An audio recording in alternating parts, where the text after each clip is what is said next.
भारत का सबसे ताकतवर बाघ वागड़ों की कहानी जानकर आपका दिल दहल जाएगा। इस बाघ ने पूरे जंगल के जानवरों को मौत के घाट उतार दिया था। इस बाघ ने जंगल में तहलका मचा दिया। भारत में वैसे तो कई टाइगर्स हैं, लेकिन कुछ बाघ ऐसे होते हैं जिनकी चर्चा देश ही नहीं बल्कि पूरी दुनिया में होती है। उन्हीं में से एक था ताड़ोबा का शेर दिल, जंगल का सुपरस्टार वागड़ो। उसे बिग डैडी भी कहा जाता है।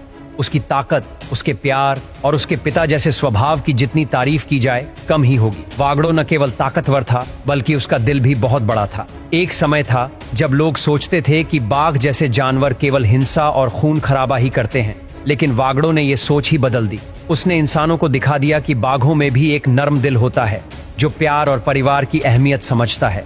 आज हम जानेंगे वागड़ो की पूरी जीवन यात्रा, किस तरह उसने ताड़ोबा के सबसे ताकतवर टाइगर को हराया, कैसे उसने एक पिता और साथी का फर्ज निभाया और आखिर क्यों उसने अपने साम्राज्य को छोड़ दिया। वागड़ो की कहानी शुरू होती है तब जब वह जवान था और अपने परिवार से अलग हो गया था। वह एक नए इलाके की तलाश में भटकता हुआ ताड़ोबा पहुंचा। ताड़ोबा का जंगल बाघों के बीच तगड़ा प्रतिस्पर्धा के लिए जाना जाता है और किसी भी नए टाइगर के लिए वहां जगह बनाना आसान नहीं होता। लेकिन वागड़ो कोई आम टाइगर नहीं था। वह बहुत ही विशाल, मजबूत और आत्मविश्वास से भरा हुआ था। टाइगर एक्सपर्ट्स का मानना है कि वागड़ो मोहरली रेंज के मशहूर टाइगर सुल्तान का बेटा था। सुल्तान की नस्ल के बाघ दूर से ही पहचान में आ जाते हैं। उनका शरीर बड़ा, ताकतवर और चाल अलग होती है। वागड़ो भी बिल्कुल ऐसा ही था। उस वक्त ताड़ोबा के सबसे बड़े हिस्से पर एक और ताकतवर टाइगर का राज था, पेड़ा अन्ना। वह 2005 में ताड़ोबा आया था और तब से लगातार एक एक करके बाकी बाघों को हरा रहा था। 2010 तक वह ताड़ोबा का सबसे ताकतवर टाइगर बन चुका था। वागड़ो ने किसी से डरने की बजाय पेड़ा अन्ना के इलाके में घुसना शुरू कर दिया और वहां अपनी मौजूदगी दर्ज कराना शुरू किया। जब पेड़ा अन्ना और वागड़ो आमने सामने आए तो एक जबरदस्त टक्कर हुई।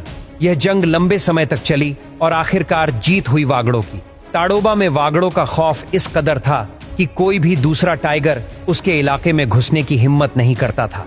लेकिन उसके दिल में जगह थी एक खास के लिए, माधुरी नाम की टाइग्रेस के लिए। माधुरी के आने के बाद वागड़ो की जिंदगी बदल गई।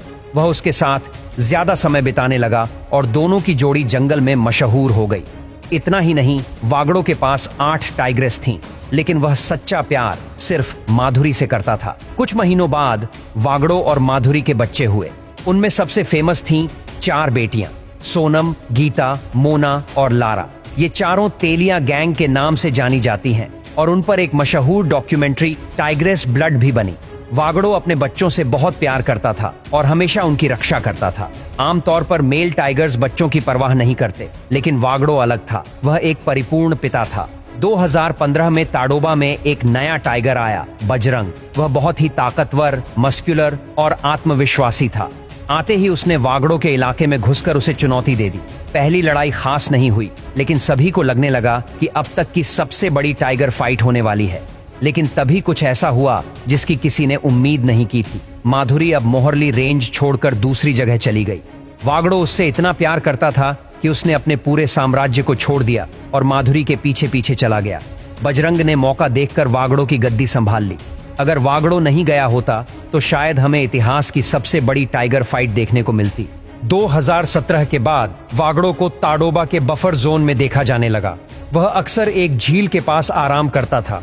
अब वह लड़ाई से दूर शांति से जीना चाहता था। लेकिन जैसे जैसे वक्त बीता, वागड़ो कमजोर और बीमार होने लगा। उसे शिकार करने में दिक्कत होने लगी और वह सिन्हाला गांव के पास रहने लगा, जहां पालतू जानवरों को खाकर वह अपना जीवन चलाता था।